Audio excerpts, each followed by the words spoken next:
కాదు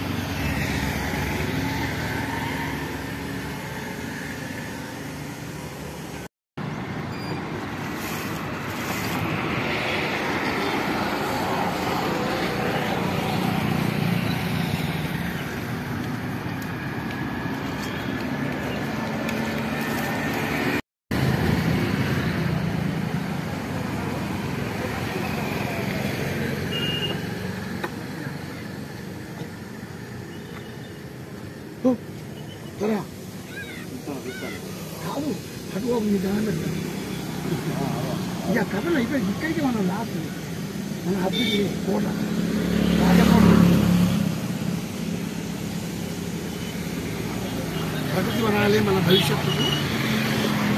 భవిష్యత్తు ప్రగతికి తంతెలు మెట్లు ఇట్లు మున్సిపల్ కమిషనర్ అండ్ స్టాఫ్ ఈ అందమైన ప్రకృతి నేను అత్యంత ప్రేమతో తయారు చేసినాను. ఇక్కడ దొడ్డికొమ్మయ్య గారి యొక్క ఆశీస్సులతో ముఖ్యంగా మన మంత్రి మున్సిపల్ కమిషనర్ గారి యొక్క ప్రోత్సాహం మరియు వారి స్టాఫ్ పూర్తిగా ధ్వంసం అయిపోతున్నది. ఎన్నో అడవులు అంతరించిపోతున్నవి.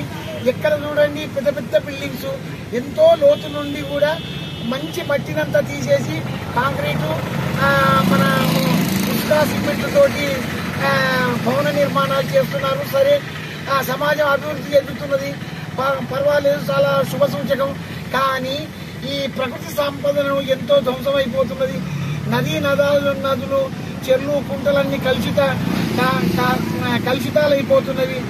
ప్రతి ఎక్కడ కూడా ఆశించినంతగా చెట్ల అభివృద్ధి జరుగుతలేదు. తద్వారా వాతావరణంలో ఈ వెహికల్స్ వలన వాతావరణం పూర్తిగా కలుషితమయ్యి కొత్త రోగాలన్నీ వస్తున్నాయి.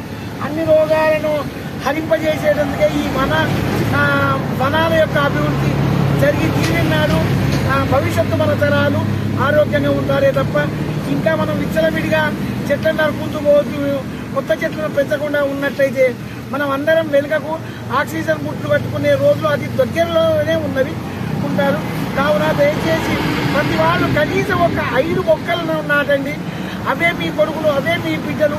సప్త సంతానాలలో చెట్ల పెంపకం అనేది కూడా ఒక సంతానమే అని నేను చెప్తలేను, వేదశాస్త్రాలే చెప్పినవి. అదే మీకు చెప్తున్నానే తప్ప వేరేది ఏం లేదు. ఈ యొక్క నా సందేశాన్ని మీరందరూ స్వీకరించి కనీసం మీ ఇంటి దగ్గర, మీ ఇంటి ముందు, మీ ఇంటి వెనుక ఎక్కడో ఒకక్కడ 5 చెట్లు నాటండి ఉంటాను.